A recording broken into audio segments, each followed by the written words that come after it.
Gifts of the Heart. Richie and I huddled together and pressed our faces into the cold glass of the Hudson store window.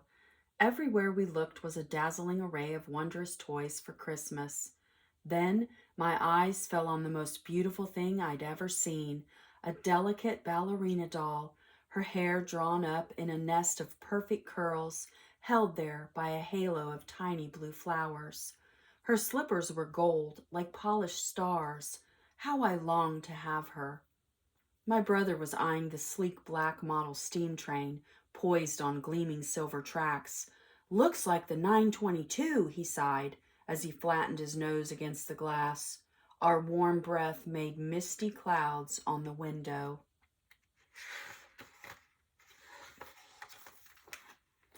"Well, you two," Grandpa's voice called out from our Model A rumbling home. "We need to get home before the lady from the agency gets there." Grandpa was trying to be cheerful, but we knew his heart was heavy.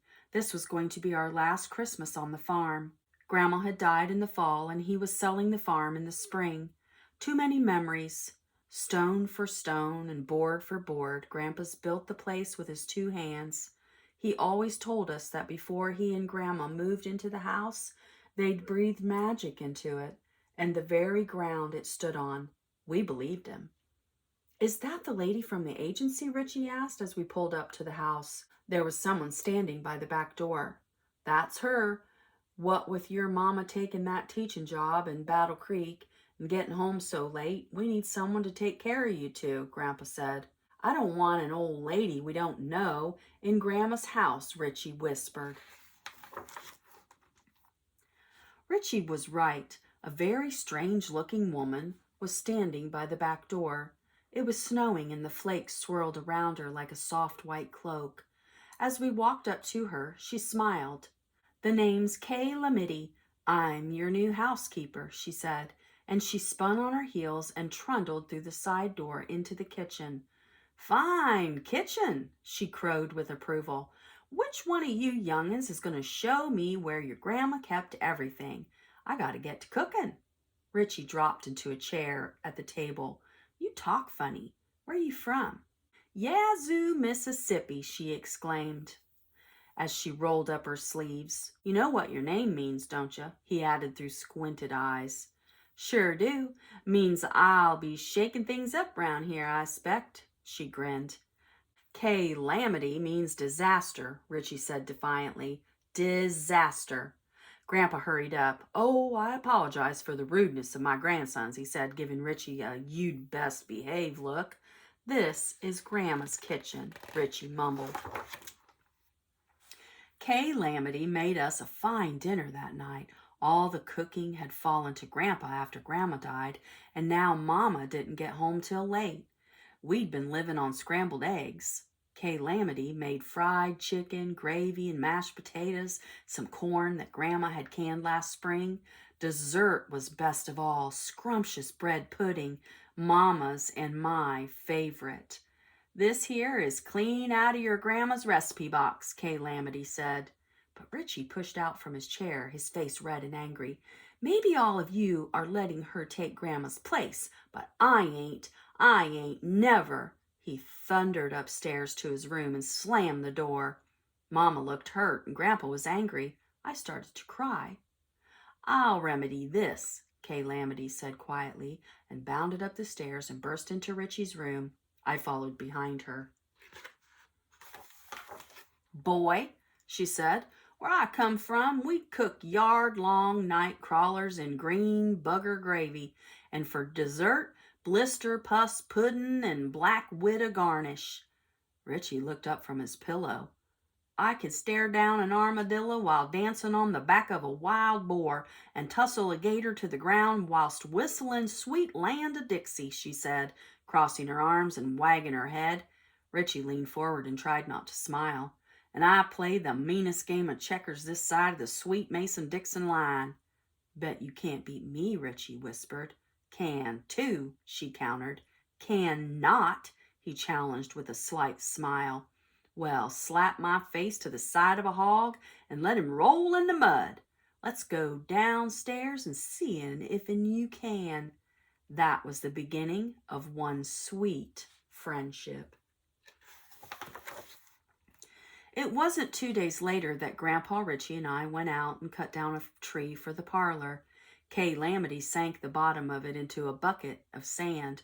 We got out all the ornaments, set a fire in the fireplace, and sang songs while we decorated the tree. My favorite part of Christmas is this right here, being with family, a cracking fire and singing down the moon, Kay Lamity sighed. What's yours? She asked me. Well, I hear Santa and his reindeer on the roof. I was thinking about that doll with the blue flowers in her hair. Richie gave me a disgusted look and shook his head. Well, Richie boy, what exactly do you like about Christmas then? I like getting gifts, presents, he piped up. I knew he was thinking of that train. Kay Lamity got a faraway look. They's gifts, and then they's gifts. Richie and I looked surprised. Our grandma used to say that very thing. All them toys you see in them shop windows are one kind of gift. Maybe they ain't the ones that count. Richie and I looked at each other. Could she read our minds? Gifts that come straight from the heart, that's the kind that's kept forever. What do you mean, from the heart? Richie asked her. A gift of the heart ain't opened by pulling on a fancy bow or ripping pretty paper off a box. It's about opening your heart and giving what's inside. That's the greatest gift of all. The next morning, Grandpa took Richie and me into town to shop. As we motored over the bridge, we could see our good old village was all a bustle. Shopkeepers were putting the finishing touches on their windows. People were hanging garlands of green on the lampposts that line Main Street. Looks like they're getting ready for the Santa parade on Christmas Eve, Grandpa announced. We shopped first, then stopped in at the sweet shop. Grandpa bought us cinnamon gumdrops and popped them into our mouths, whispering, "Sweets for the sweet." When we pulled the door open to leave the shop, though, there in the doorway was Santa himself. There he is right there. "Ho, ho, ho," he bellowed. "And have you two been good children?" Richie shook his head yes. I was speechless. His suit was a little threadbare and had been patched. His beard was sparse, but none of that mattered to me. There Santa was in all his glory. "See," I whispered to Richie. Santa reached into a tattered brown bag and pulled out 2 Hershey bars and handed them to us. All the way home I held that chocolate bar in my hand. I didn't want to eat it. It was from him. When we got home, I couldn't wait to tell Kay Lamity all about seeing Santa, but Richie blustered. That wasn't Santa. That was old man Barkovic. He was wearing the same old broken watch that he always wears. There ain't no Santa, just old men who go round dressing up like him. I started crying so hard I couldn't catch my breath. Grandpa sent Richie to bed without supper. Kay Lamity pulled me up on her lap. "Sweet little lamb," she began. "Your brother's just upset. He didn't mean it." "I know he did, and he isn't lying either," I sputtered. "I saw Mr. Barkovic's watch, too. There really isn't a Santa." Mama and Grandpa looked at each other, and their eyes were sad. Later that night, after I had gone to bed, Kay Lamity sneaked a warm bowl of soup and toast to my brother. "That there soup is made from cockroach toes, bees' knees, and buzzard bowels," she said as she put the tray in front of him. Then she said, Richie boy, we gotta have a talk." Richie just sipped his soup. "Telling that little girl that Santa ain't real has all but cast her adrift in an angry sea." "Why does it matter to her so much what I say anyway?" Richie quietly retorted. "'Cause you're her big brother, and you always will be as long as she lives.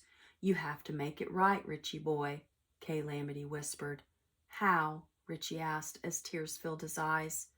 "What do you think your little sister wants more than anything right now?" Kay Lamity asked him.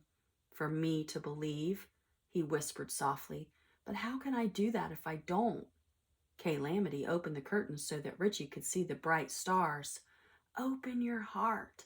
That's all you gotta do, she whispered. Then they looked at the night sky together. The next night, both of us slept in Grandma's bed right next to the living room.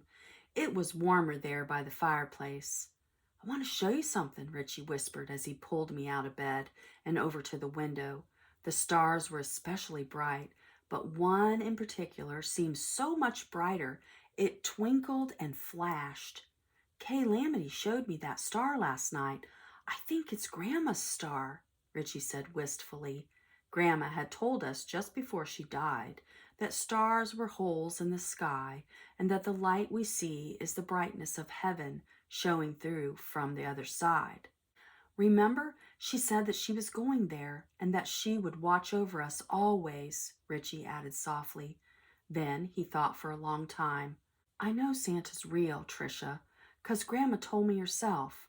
I just got mean 'cause I felt like no one was remembering her. I almost thought Richie was going to cry. Look, Richie, the brightest star, it's flickering. It's Grandma. I know it is. We hugged and climbed into bed and drifted off to sleep. The next morning was Christmas Eve. The Santa parade was that night.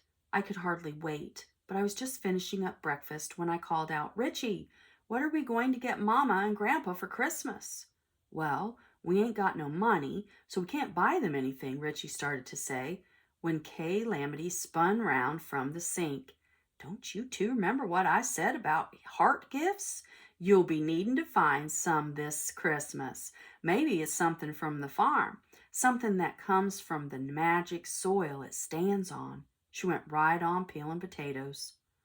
Richie and I pulled on our snowsuits and bolted out the door. We pulled his sled through the pasture next to the barn. A tree was too big. Pine cones were nice, but not special. Snow crystals wouldn't last. We just couldn't come up with the heart gift. That's when I saw them.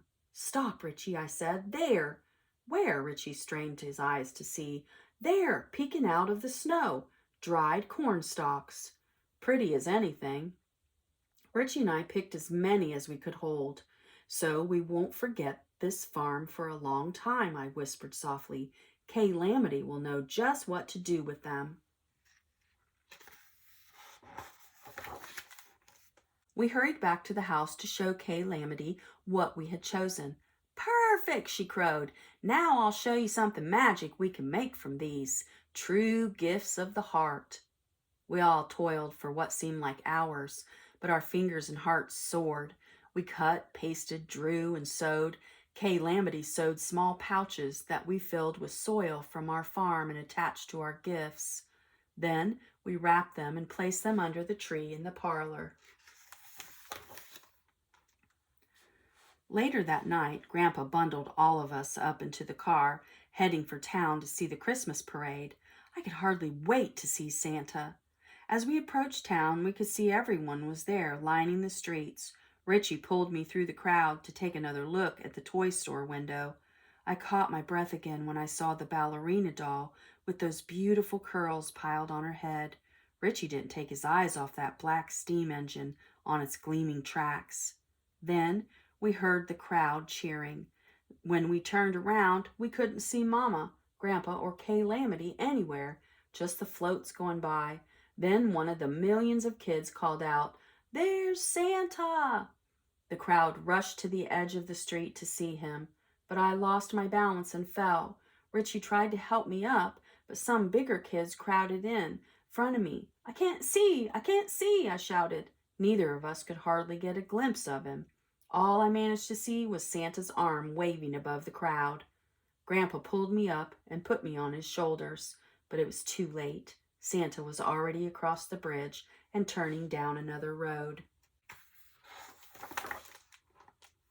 I wept silently as we chugged down Dunk's Road on our way home to the farm. I didn't see him, I said, sniffling. Kay Lamity turned and looked at me. Baby dear, can you see the wind as it blows? Can you see how a flower smells in the springtime? Can you see how much your mama and grandpa love you? I guess not, I sputtered. Well, Then, just because you didn't see Santa don't mean that he ain't there just the same. I knew she was right, righter than rain. I instantly felt better. That was when Richie started noticing a star again. This one was twinkling just over Ollie Arbogast meadow. Its light got brighter and brighter, brighter even than Grandma's star. Grandpa, look, Richie called out. What? What? Grandpa almost swerved off the road. The light. There, right above us, I squealed. Grandpa stopped his car and got out. All of us were transfixed, looking up at something that none of us could explain, and we watched it until we couldn't see it anymore. Did you hear sleigh bells? Kay Lamberty asked. Maybe it's a heading for the farm. Tricia, we have to get home to bed, Richie crowed. We just knew it had to be Santa, and he wouldn't be coming unless we were there. We thundered through the door, climbed into our pajamas, and jumped into Grandma's bed. Now listen for them bells, Kay Lamberty whispered. She closed the door. We lay there for the longest time, trembling with pure excitement. We may have fallen asleep when we were jarred awake by the sound of something far off. Was it bells again? It was. Bells coming from the north. Then we both heard a bump on the roof. We did. Then we heard new sounds like someone walking around. I know it was Santa we saw up in the sky, I whispered. And now he's here, Richie whispered back. We lay there without saying a word until all we could hear was our own breathing. Christmas morning, Richie and I tumbled into the parlor and crawled under the tree. There, bathed in her own light, was the glorious ballerina doll. When I looked at my brother, he was holding a small train, not a model, a train exactly like the 922. We heard Grandpa, Mama, and Kay Lamberty whispering about where these expensive toys could possibly have come from. Richie and I knew. Then Richie and I dove under the tree to get the gifts that we made for everyone. They are corn husk angels made from the corn stalks we grew right here on our farm, Grandpa, I chirped. Grandpa got tears in his eyes. Kay Lamberty helped us sew these little pouches around their necks. We filled them with the magic soil from our fields, Richie added. Mama was speechless. We made one especially for you, Kay Lamberty, Richie whispered. She held it next to her heart. These will help us remember our farm forever, I said quietly. Richie and I pulled on our snowsuits and built a snowman before Christmas breakfast. He bolted out the front door and was running ahead of me. Oh, Richie, do you think Santa was really here? As he turned to answer me, he looked shocked. Tricia, look. He pointed at the roof of our house. There on that steep little roof were 2 runner marks in the snow, as if made by a sleigh, and it sure looked like hoof marks between them, some of them leading right to the chimney. We stood there for a long time, almost unable to breathe, when Richie pointed at the yard. There were more of those runner marks with lots and lots of hoof marks between them. Here's where his sleigh was pulled along, Richie was following the marks in the snow. Then, look, they just stopped, as if lifted off the ground and flew away. That's when I saw something in the snow that was dark, leathery, and partially buried. I picked it up. It was a piece of broken harness with 2 bells attached to it. Santa's bells, I whispered breathlessly. Then both of us just stood and looked at the sky in wonder. And Kay Lamberty? When the farm sold in the spring, she moved back to Kazoo, Mississippi, she told us. But one day Grandpa met the lady from the agency. We'd been wanting to thank her for bringing us Kay. Kay Lamberty, she said. I'm afraid I've never heard of her. She said when we never came to the agency, she figured we had decided we didn't need any extra help after all. I figured it didn't matter. When we drove back to the farm that day, I decided Kay Lamberty was the real gift, a true gift of the heart. And as long as I live, I'll believe that.